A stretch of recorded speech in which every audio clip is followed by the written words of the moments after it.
My name is Sweet Medicine Nation, and in my language of Choctaw, it's Wu Wo Tonla.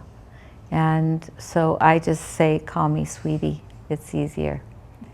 I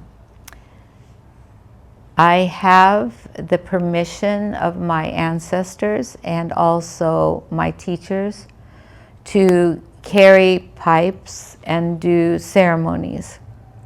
After many years of training, we're given permission to do certain things.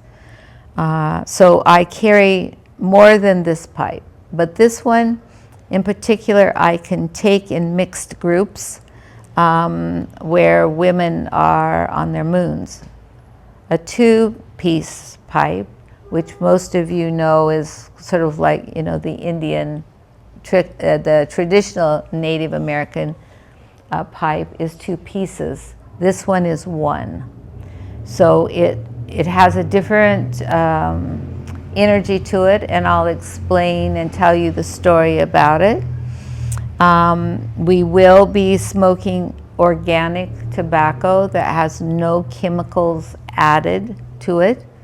That's my preference, but it's also that long ago, the tobacco that they used was either from the forest of a kind of kinnikinnick, is another word for a smoking mixture that's not the nicotina of the tobacco family. But because people came from Europe and they brought their tobacco from where they were at, then that got introduced. So my intention tonight with this pipe ceremony is that it goes along with the story of how I got this pipe. And I received it from a couple who lived in Chile. And they told me the story of how it came to them. So I'm going to tell that story so we capture that. So the story was that my friends Claudio and Sole, who have a large community in Quiltrama in the south of Chile, were putting up their brand new teepee for an event, and it started raining, and they remembered they had left the doors open, the portal of the teepee, and it was coming down, and they had made it pretty inside the teepee, so they were running to go and close the door, and they saw this little tiny man in this little outfit on a rock. And so they stopped and said, "Grandpa, why are you out here in the rain?" He goes, "I've come to talk to you." And so they took him back to the house where it was dry, and he told them that he was from Peru, that he had walked there, that he had come there, and this long journey to bring something to them that was really important, a part of his vision, part of something that was given to him. And so his journey was however long it took to get to the south of Chile from Peru. It was a long journey, but he was there, and they fed him, and luckily he could speak Spanish, so they could talk together and explained the ceremony of this instrument, and that he wanted them to have it until a person would come from the north that would take it to the north for him. So I think it was within that next year I went to do support of a vision quest there and help with 200 people to go on a vision quest. It was quite, I've never done that many people at a time. But we had a great ability because he spoke English, so he could tell me he could translate for me. And so when we were done with Vision Quest, we all flew to Mexico. And I have a sister friend there, and we supported her Vision Quest. So each of these Vision Quests in South America are 15 days long. They're long. And maybe by the end of a month, we were finished with both. And my sister in Mexico said I need to go to a baptismal for her nephew.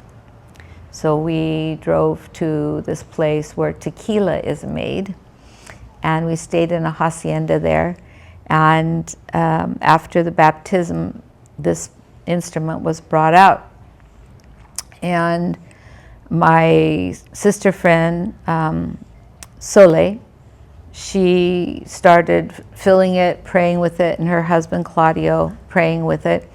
And then it started getting passed around. A small group just like this of us. And we were sitting outside in this patio, and a big green snake came. And there were, in front of where I was sitting, there was 2 pots.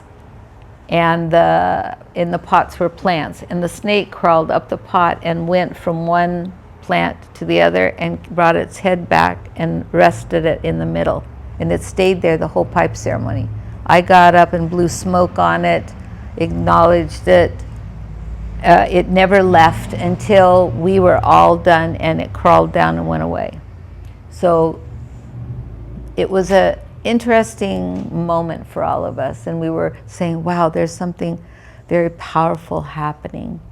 And then later they said that there's some rules about this pipe. You cannot light it yourself. So you can't take a lighter and light it. Fire is a mystery, and you have to keep the fire a mystery. So if I'm to have it in my hands, then you would be the one to light it.